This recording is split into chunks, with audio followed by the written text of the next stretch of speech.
السلام علیکم ورحمۃ اللہ وبرکاتہ۔ مولانا صاحب، اگر ایک بندہ تلاوت کر رہا ہو اور اسی دوران اذان شروع ہو جائے تو تلاوت کرتے کرتے اذان کے کلمات کا جواب دے سکتا ہے کہ نہیں؟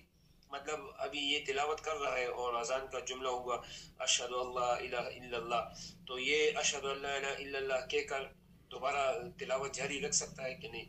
اس طرح اشہد ان محمد رسول اللہ حی علی الصلاۃ، مطلب یہ تلاوت بھی کرتا رہے گا اور اذان کا جواب بھی دیتا رہے گا، تو اس طرح جائز ہے کہ نہیں؟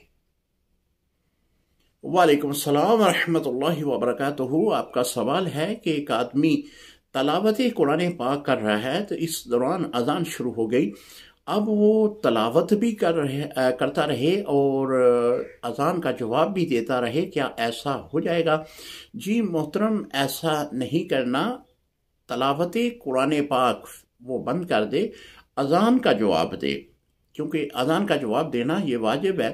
اب وہ تلاوت قرآن پاک جو ہے اسے مؤخر کر دے، اذان کا جواب دے، جب اذان ختم ہو جائے تو اس کے بعد جو ہے وہ اپنی تلاوت کو باقی رکھے۔ السلام علیکم ورحمۃ اللہ وبرکاتہ۔